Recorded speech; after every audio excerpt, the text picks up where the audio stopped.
Ponovo su petkom 9, znači petak 25. mart 2016. godine.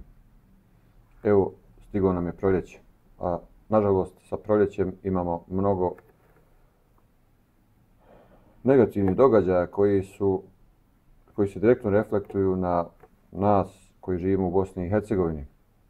Prvo, desili su se teroristički napadi u Briselu, u srcu Europe. To je jedna strašna poruka Europi. Drugo, imali smo juče presudu ratnom zločincu Radovanu Karadžiću za sva zlodjela koja je počinio u Bosni i Hercegovini. Nažalost, dobio je samo 40 godina zatvora. Presuda kao presuda, ona se ne komentariše, ali se provodi kada bude pravomoćna. Ono što možemo reći danas o presudi, znači 40 godina je malo za sva zlodjela, za sve zločine koji su počinjeni u Bosni i Hercegovini pod pokroviteljstvom ne samo Karadžića, nego i njegovih nalogodavaca iz Srbije, koji su itekako stali u odbranu Radovana Karadžića, da ne bi taj lanac odgovornosti bio i došao upravo do vrha Srbije, srpske države. 40 godina, neki kažu malo, neki kažu pa dobro, bolje je i to nego da je dobio smrtnu presudu za koja nije postojala uopće opcija.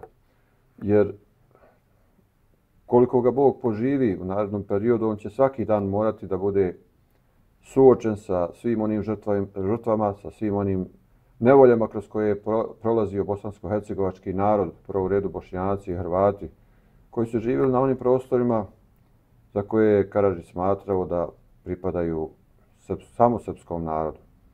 To je fašizam, to je genocid. Ali po svih 11 tačaka optužnice, tužilaštvo je uspjelo da dokaže i sud prihvati i osudi ga po 10 tačaka optužnice. Samo nije prihvaćena prva tačka da se desio genocid i u još 7 općina Bosne i Hercegovine. Ono što ostaje kao gorak okus, to je da presuda formalno nije adekvatna, odnosno kazna nije adekvatna iz razloga što je to 40 godina. To bi značilo da je za svaku žrtvu Karadžić dobio po sat i 45 minuta zatvora, što svakako je izuzetno malo. Ali on će sve ove godine, svaki dan morati da gleda u lice onima koji su prošli Golgotu u Bosni i Hercegovini. Ubistva, razaranja, silovanja, plač, invalide i sve ono što rat sam po sebi nosi sa sobom. I zato možda je i bolje da je osuđen 40 godina nego da je dobio smrtnu presudu, jer bi sve njegove tegobe i muke na ovom svijetu prestale onog momenta kada bi mu se oduzeo život. A da bi kazna bila adekvatna, trebalo bi ga strijeljati bar 100.000 puta, možda i više, jer je krivi za žrtve na strani onih koji su potpomagali ili vršili agresiju na Bosnu i Hercegovinu.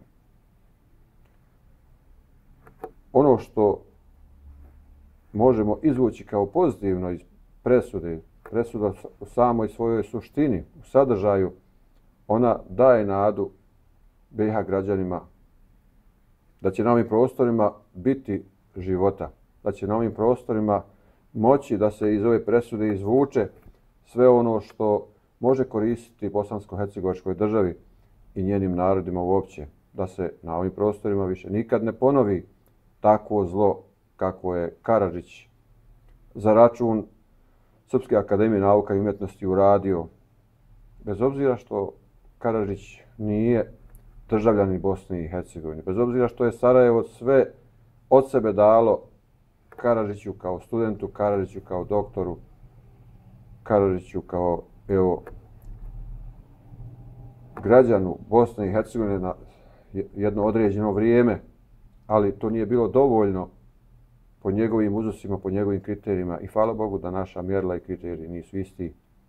On je želio da ne samo Sarajevo, nego da čitava Bosna i Hercegovina nestane da nestanu Bošnjaci i Hrvati, svi oni koji ne pripadaju njegovom etnosu, da zapravo ostane etnički čista Bosna i Hercegovina koja bi se po i svim njihovim projektima, kao kažu, trebala da spoji sa Republikom Srbijom i da to bude jedinstvena srpska država. Ova presuda je pokazala da takva ideologija, da takva politika, da takav projekat neće i ne može nikada proći na prostorima Bosne i Hercegovine dokle god postoje oni koji žele suživot, koji gledaju ispravno i koji su na strani istine. Zato je suština i sadržaj ove presude ohrabrujući za generacije koje dolaze posle nas, ohrabrujući za sve one koji će moći da izvuku sve pravne posljedice iz ovakve presude i da je stave u funkciju države Bosne i Hercegovine u političkom i svakom drugom smislu. Jer pravo i pravda su dva različita pojma. Mi možemo ovu presudu kvalificirati sa političkim prizvukom iz razloga što se vidi da zapravo je postojao neki politički sporazum zbog odlaska Karadžića sa svih funkcija nakon agresije na Bosnu i Hercegovinu.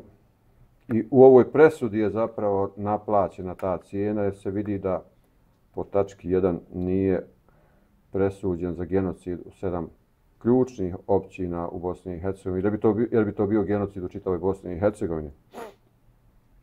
Ali pravno dokazivanje je jedan sasvim drugi moment i sudija juče čitajući presudu, odnosno sadržaj presude, je odlično objasnio da tužilaštvo ipak nije uspjelo dokazati da su postojale genocidne namjere u ovih 7 općina. I ja se nadam da će u žalbenom roku tužilaštvo ipak uspjeti da nadomjesti eventualne nedostatke i da će ovaj doktor zla biti osuđen i za genocid u ovih 7 općina. A pravda ko pravda, ona je daleko i nju trebamo čekati, nju trebamo tražiti i sigurno je da će i generacije posle nas tražiti i čekati pravdu za sva ona zlodjela koje su počinili ne samo Karadžić, nego mnogi drugi koji su bili i saučesnici i izvođači radova na ovom projektu koji se genocidom u Bosni i Hercegovini zove. Zato glavu gore, nemojmo očekivati da će takva licemjerna Evropa koja u 2 dana za terorističke napade u Briselu podiže čitavu svjetsku javnost, za terorističke napade u Ankari i Istanbulu nije ni udarna vijest. To su različita mjerila, to su različite aršini i da takva licemjerna Evropa bude na strani istine i pravde onih koji su u Bosni branili gole živote nije za očekivati. Zato glavu gore i zasučimo rukave i borimo se protiv nepravde. Do sljedećeg petka želim vam svako dobro.